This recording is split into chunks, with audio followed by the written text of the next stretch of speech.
Hey there, everybody. Welcome back to PowerUp, the podcast where we fuel your mind and energize your strategies.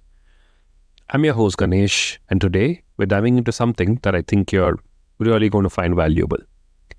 We're going to be speaking about the value proposition canvas. Let me ask you, have you ever felt like you're not quite hitting the mark with your customers? Maybe you're offering a great product or service, but it's just not resonating the way you had hoped. Trust me, I've been there and sometimes still continue to, and it is frustrating. Well, today we're going to unpack the value proposition canvas, a framework that can bridge the gap between what you're offering and what your customers truly need and want. I'm hoping to break it down together, step by step, with real examples and practical tips you can potentially start using right away. So grab a coffee, get comfy, and let's chat about how to align your products with your customers. And at the end of it, we need something that's both effective and genuinely satisfying. All right, to kick things off by talking about what the value proposition canvas actually is. If you're not familiar with it, no worries. I'm here to kind of talk about it. The value proposition is a framework which was originally developed by a person called Alexander Osterwalder. For you to think of it in a very simplified manner, think of it as a map that helps you ensure your product or service is perfectly tailored to your customer needs. There are two focus areas in this. One is the customer profile, and this is where you deep dive into understanding your customer, most importantly, the jobs that they want to go out and do, the very famous jobs to be done framework, their challenges, and what makes them tick. The second is a value map. Here's where you outline how exactly your product or service helps your customers. This is where you address their needs and focus on solving the problem. In some sense, you outline the strategies and how you go about solving their problems. The eventual goal is to make sure that these two sides line up absolutely perfect. When they do, it's absolutely magic. You start creating offerings that your customer can't help but love. Now let's get into the integrities of the customer profile first. About customer profile. This is all about really understanding who your customers are, and it just don't mean their age or where they live. We want to get into their heads a little bit. And to do this, we need to look up customer jobs. These are tasks that your customers are trying to accomplish. These can be practical tasks, social goals, or emotional desires. For example, a functional job could be one where your customer, say, needs to cook a meal quickly after work. Social job could be one where they want to impress their friends with their cooking skills. And say an emotional job perhaps is where they want to be, they want to feel healthy and energized. Now, how do we figure this out?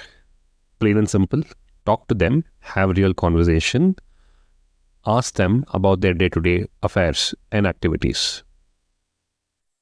Like we spoke yesterday in our other episode, we need to be able to walk in their shoes and try to experience things from their perspective.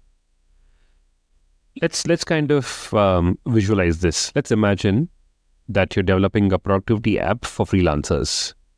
In this case, a functional job would be that they need to manage their projects efficiently. Social job would be that they might want to appear professional to their clients. The emotional job would be that they would wish to feel less stressed and more in control. I'm hoping you're able to visualize this. So we're looking at developing a productivity app. And for that, the functional would be that they need to manage their projects efficiently or deliveries efficiently. A social job would mean that they appear extremely structured or professional to their clients. An emotional one would be that they feel less stressed and more in control of the overall things that they need to go out and manage. So these three desires, or these three aspects of their job, their emotion, and outcomes is catered to holistically here. Let's look at customer pains now.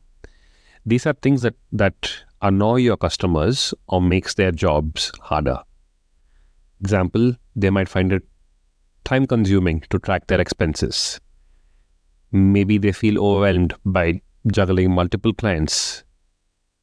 Perhaps they're worried about inconsistent incomes. How do we uncover these pains? Again, we need to listen to them carefully. What complaints or frustrations do they express? If you already have a product, look at your customer support success tickets. What issues are they raising? And arrive at a pattern and look at how you can go ahead and solve them. Lastly, let's look at customer gains. These are benefits your customers are actually looking for.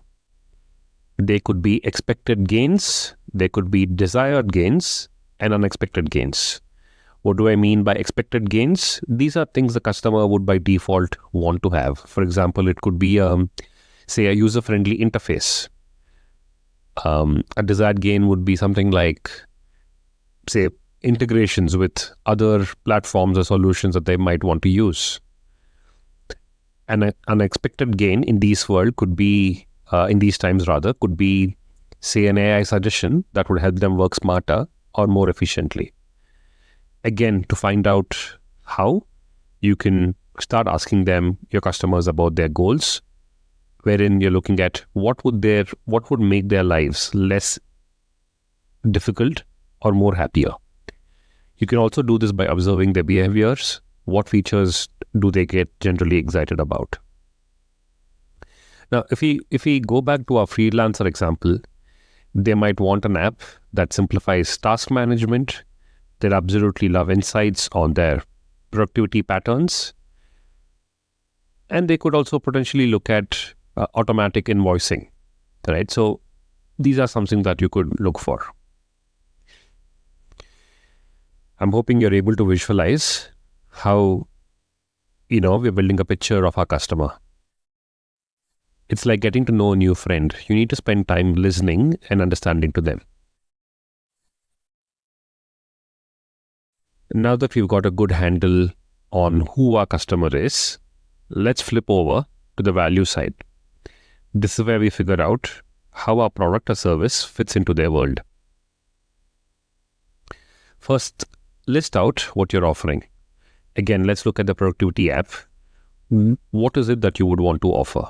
Task management features, time tracking, reporting and analytics. These three would be my top go-to features that we would need to have.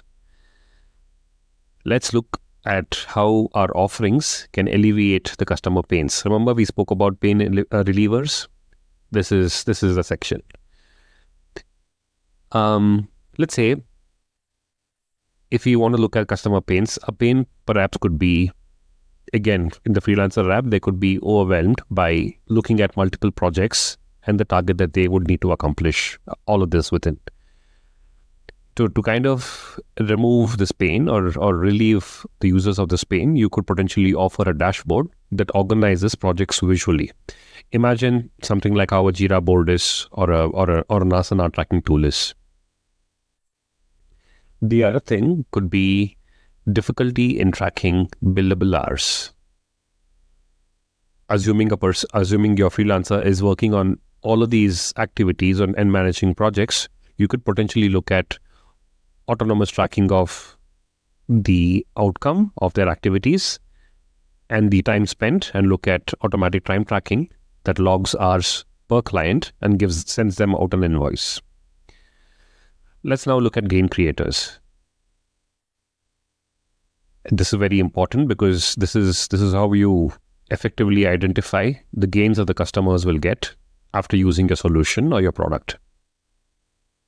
Gain is about wanting a simple way to manage tasks. In this case, for the freelancer, it would be an intuitive drag and drop interface where they could manage multiple projects, reorganize their priorities and timelines and schedules.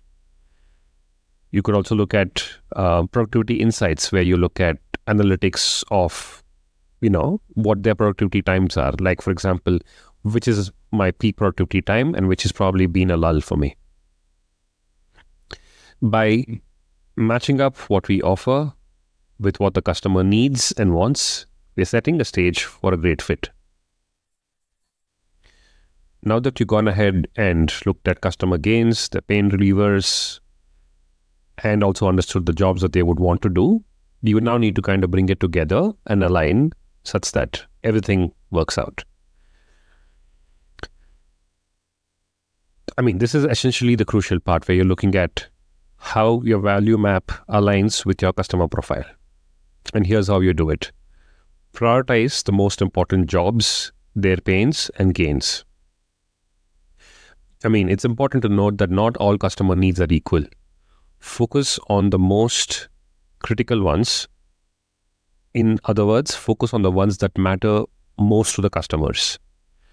I would say you could go ahead and rank the jobs, the pains and gains based on how critical they are, so you get a clear view of how you would want to deliver these to them.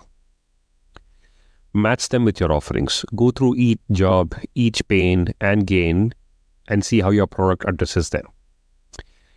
I would say you could go ahead and create a direct link between your customer needs and your solutions. And you could do this beautifully on an amazing whiteboard where you can mark out what is it that you're doing with in terms of matching the offerings with different customers. Now, once you've done that, what will be very evident for you are the gaps. If there's any pain without a pain reliever, you might need to develop a new feature or something that solves the problem for them. And while you're doing this, you could also consider whether it's feasible as well for you to go ahead and address these gaps, or come up with another strategy in terms of how would you go ahead and solve this particular gap. Let's go back to the freelancer example. And one of the pains that we spoke about for freelancers was inconsistent income. Let's assume that your app doesn't address this. A possible solution would be to introduce a forward-looking feature or some sort of a prediction which predicts your income based on your current projects. It could also go into the depths of saying, when are you looking at getting the payments, when would something be due, and potential roadblocks or pitfalls if something goes away from the plan. By doing this, you're not just assuming your product fits, but you're also making sure it absolutely does. Now let's look at some real-life examples to learn from. And this is where oftentimes a lot of us can draw inspirations from. You could see how others have done it and how they made it click. And that's a beautiful way for you to go ahead and introduce or include them as part of your overall value proposition mapping. Let's look at Airbnb, for example. If you look at the customer jobs, what are they fundamentally looking at? They're looking at travel, they're looking at accommodation, being affordable, unique places to stay, at the same time safety.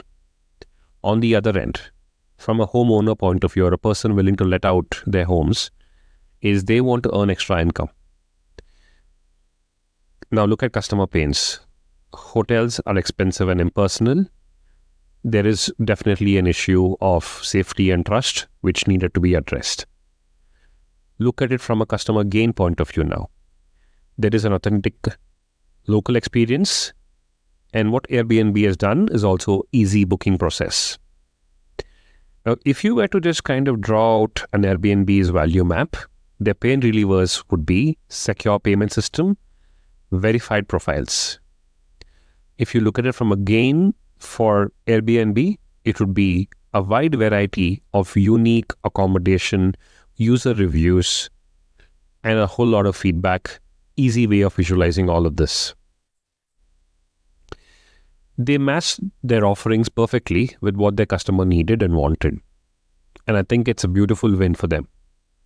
In fact, considering Airbnb was pitted when it began as a business that it would have a great fall or fail miserably, for the way things have turned out for them, it's a massive victory for Airbnb. Let's also maybe look at Slack.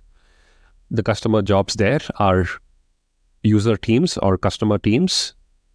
needing seamless mechanism to go ahead and communicate with one another, and ease in collaboration.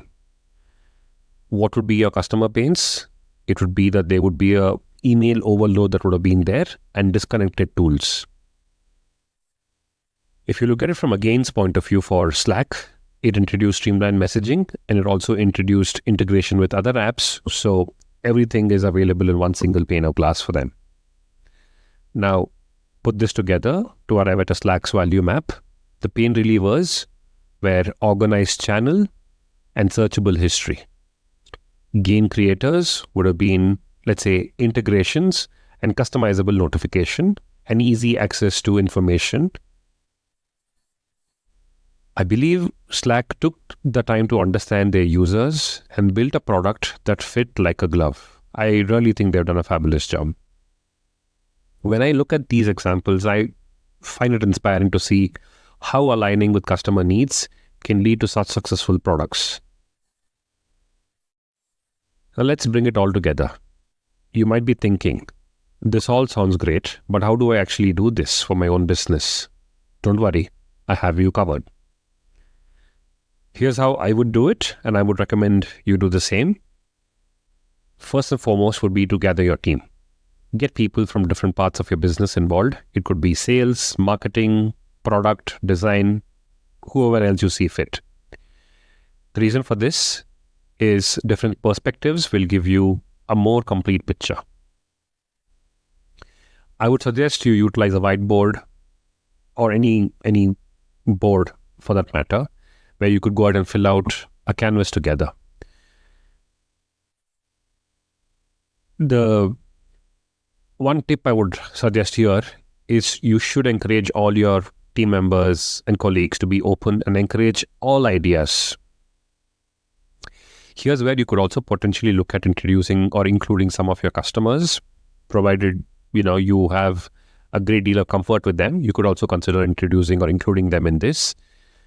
If that's not possible, you could look at validate what you put on the canvas by introducing what customers would have given you as a feedback.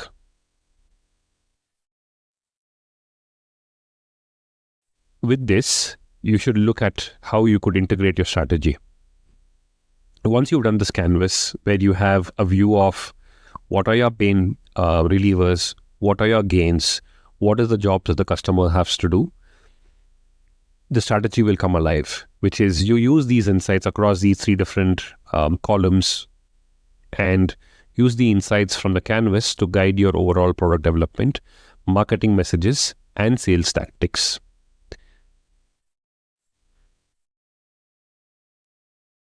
Finally, I would also say that there are some hurdles that you could encounter as you arrive at building this value proposition map. One is that you're making some assumptions. Filling out the canvas based on what you think and not what you know could potentially be a red flag. Here's where I would encourage all the team members who are sitting and working on the canvas to back what they say with data, with some points, such that it is justifiable.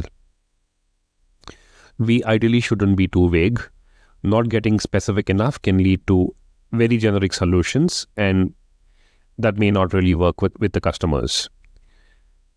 I would suggest you dig deeper, ask why multiple times to get to the root cause of what they're suggesting.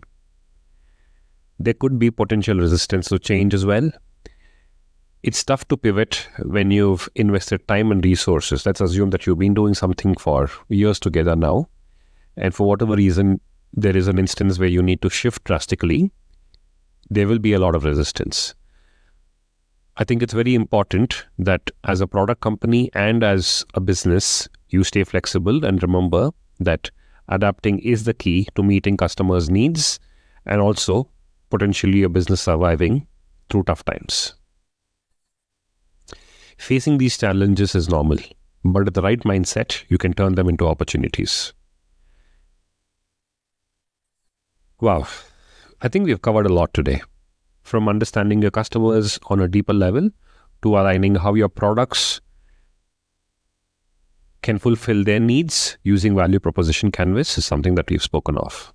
Let's do a quick recap so we're on the same page. 1, get to know your customers, understand their jobs, their pains, and their gains. Map out how you could potentially provide value. Identify your products, and in your products, the pain relievers and gain creators.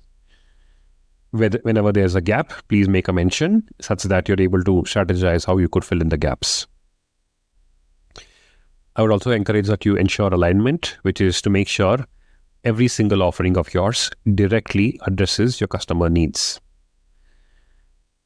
Eventually, you need to be able to apply this practically. Use the canvas as a guiding tool and strengthen your strategy and decision making. I truly believe that when we take time to understand and align our customers, we create not just products, but solutions that make a real difference. So here's my challenge to you. Take the value proposition canvas and try it out with your team. See what insights you uncover. You might just be surprised. Well, let's wrap this up. Thank you so much for joining me today. I hope you found this chat as enlightening as I did.